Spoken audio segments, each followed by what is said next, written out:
ไม่สูงค่าไม่สูงผมจะมาตอนปีนเขากากูก็กอตีเขามาปัญญางตัววิดีโอเขาในกันเนาะโอเคว่ามันได้ก็เขาเทมา10 เลเวลดิกไทยกว่าแทงในกันเนาะวันมันได้ก็ดิกไทยคาตีกว่าสระอในกันเนาะในมาตราเมกลในกันเนาะโอเคสระอมันนั้นบีสังลายเขาคาตีกับที่เป็นตัวจำกันในกันเนาะเพื่อการคำในมาตราเมกลสระอในกันเนาะเมื่อได้แต่กอตินน้ำมินหนึ่งในกันเนาะกอติมีอยู่กันนายในกันเนาะอันนี้ก็อ่านว่ากอนกรในกันเนาะว่าเป็นตั้งแต่ค่ะก็กาหอยนาเพชรก่อนที่นั่นนะครับเนาะ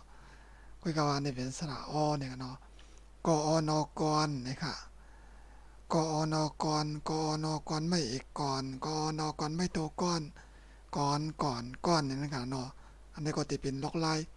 เพื่ออ่านป้องตัวมันนี่กันเนาะล็อกไล่สะกดตัวนี่ค่ะอันนี้ก็อ่านว่าคอนคอนนี่ค่ะคอนคอนไม่คอนคอนคอนไม่ถูกคอนนี่ค่ะคอนค้อนค้อนนี่กันเนาะ อันนี้ก็ช้อนช้อนช้อนนะครับ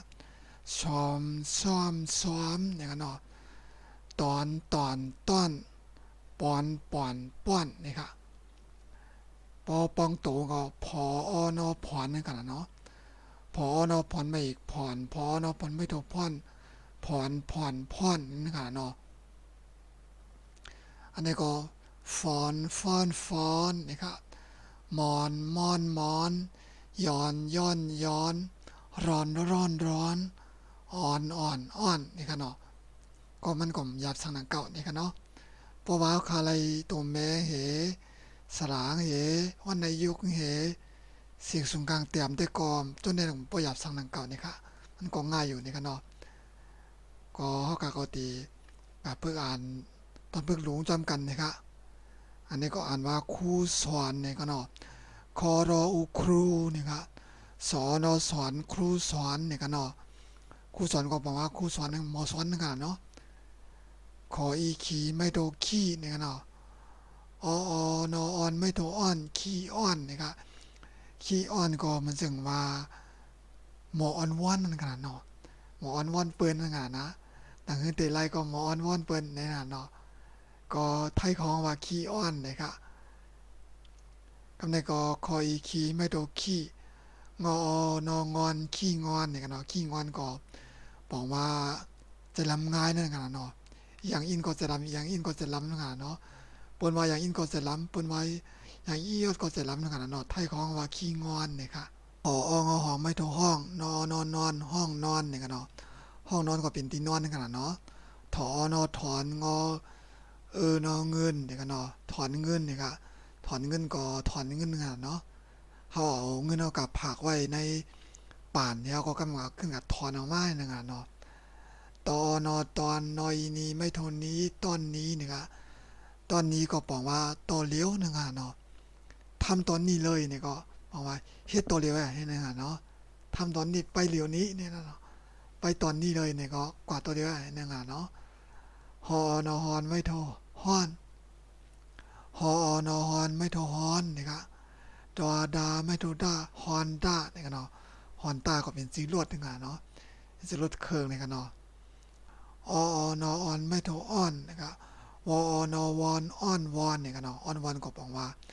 มันจึงว่าเปิดไข่ปานเอาว่าอ่อนวันปันก็อินลาปันก็อินลา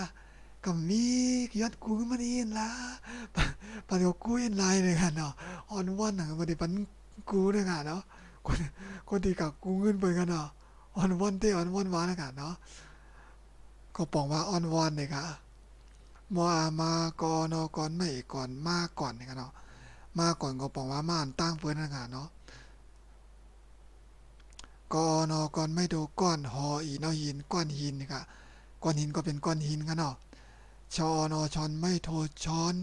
กอรออางอกอรออางอกลางนี่กันเนาะช่อนกลางนี่ครับอันนี้เป็นครบกล้ำกันเนาะไทยของมาครบกล้ำนี่ครับผมมีสองโตวนี่กันเนาะอ่านว่ากอรออางอกลางนี่ครับมีตาเสียงกลางเสียงล่างกันเนาะช้อนกลางนี่ก็บอกว่าจอกกลางนี่กันเนาะคอนอคอนโตโอโตคอนโดนี่กันเนาะคอนโดก็บอกว่าเฮือนเตียน เฮือนแตกโอใจใหญ่แล้วก็มี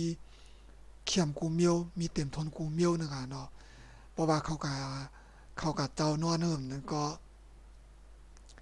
เพราะว่าเขากะขาดนอนน้ำนั่นก็เพราะว่าเขากะซื้อแล้วก็อยู่ในก็มีกูเมียวนะคะเนาะมี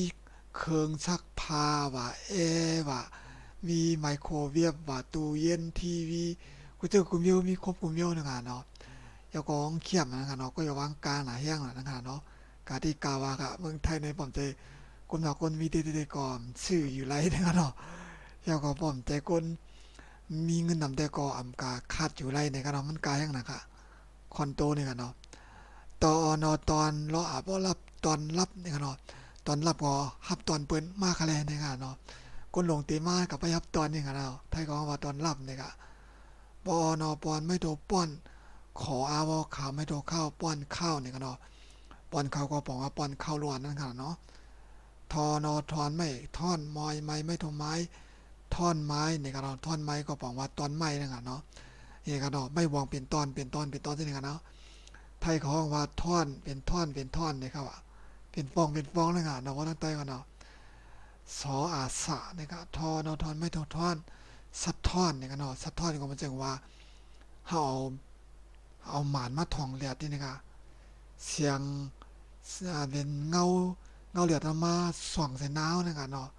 เขาว่าเสียงสัดท่อนนี่ค่ะดิป่องเจนี่ค่ะเนาะสัดท่อนนี่ค่ะเนาะผอเนาะผ่อนไม่เอกผ่อนรอถอรถผอเนาะผ่อนไม่เอกผ่อนรอถอรถผ่อนรถนี่ค่ะเนาะผ่อนรถก็ปองว่ามันจึงว่าเฮากะ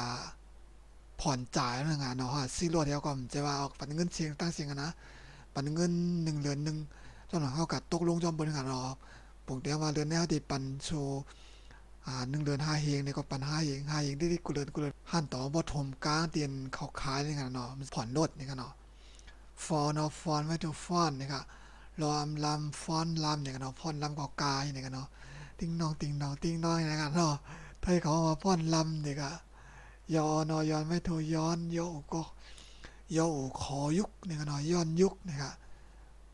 อันในของว่าสะกดไม่แท้นี่กันเนาะไทยในมีจังไหนบ้านเนาะเหมือนแต้วนี่กันเนาะแต้วแต่เพราะว่าตัวเพียรเนี่ยก็เพียรตัวเตงครับนี่กันเนาะบ่ตาเพชรก็ตาเพชรหน้าเพชรก็หน้าเพชร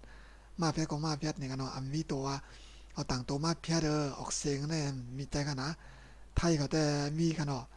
อันนี้ก็ยอโอคอยุกนี่กันเนาะปอติเตเตได้ถ้าเป็นข้อควายสะกดกันเนาะข้อควายมาเพชรกล้วยกาสำที่ได้ออกเสียงก็ไก่นี่กันเนาะอันนี้ไทยของว่าตัวสะกดไม่แท้นี่กันเนาะอันนี้ก็ขยับอินนี่กันเนาะพอตั้งน้ำมาพี่น้องคติง่ายอยู่นี่กันเนาะก็ให้รู้ไว้นี่กันเนาะย้อนยุคก็บอกว่ามันจึงว่าจัดเฮ็ดปล่อยอ่เอาปานเก่าเมื่อเก่าๆเมื่อก่อนมาเฮ็ดขึ้นนั่นน่ะเนาะมาเฮ็ดนี่ขึ้นลูกอ่อนปานได้ให้บ่ได้หันกว่านั่นน่ะเนาะไทยของว่าย้อนยุคนี่ก็ลอยเลไม่เอกเล่นี่ก็รอนอรอนไม่เอกล่อนเล่ร่อนนี่ก็เนาะเล่ร่อนก็บอกว่าเป็นกวนมีดีอยู่ที่กินกว่าที่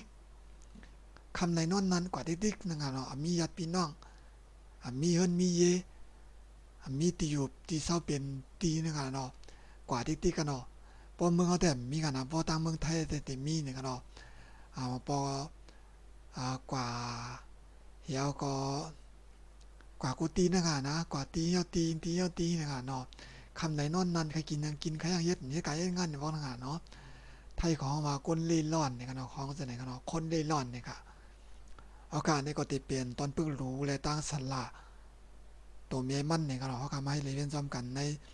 มาตราเมก้นสละอ้อเนี่ยกันเราก็มีกันได้เนี่ยครับเอาครับพี่น้องครับก็พึกว่าพึกอ่านกันเนี่ยกันเนาะยินจมพี่น้องครับกูก็เนี่ยกันเนาะตีเข้ามาประเด็นปัญหามาใบขยามเสียก็เลยเป็นอีกไทยกับจมกันเนี่ยกันเนาะจากตัวพี่น้องครับตัวยาวหมอตีอะไรเนี่ยก็ถามมาอะไรอยู่เนี่ยกันเนาะเอาครับยินจมพี่น้องครับกูก็เนี่ยกันเนาะกำนันสุดก็พอพี่น้องครับอะไรกดติดตามเนี่ยก็พักกดไลค์กดแชร์กดติดตามช่องข่าวอีกหนึ่งเนี่ยกันเนาะแล้วก็จะเจอพี่น้องกับติดตามย้อนในก็ยินจวมใหญ่น้ำเนี่ยกันเนาะที่เข้ามาประเด็นปัญหามาตัววิดีโอค้ามาดัดเสียเนี่ยกันเนาะเท่ากับจังไก่มอบทุกชมกันแทงเนี่ยกันเนาะอันพี่น้องกับหันคิวอาร์โค้ดในก็ที่เป็นปานคิวอาร์โค้ดปานข้าวเนี่ยกันเนาะจากเจอพี่น้องค่ะใคร ให้ไปในปันยังซ่องเขาเนี่ยก็จอยแถมมาเงินต้องยอดเนี่ยก็จอยแถมมาอะไรเนี่ยก็นอนนำเอ็มว่าเนี่ยค่ะเอาข้าวกับสั่งในมาอบรมจำกันแทงคาไม่ทรงคา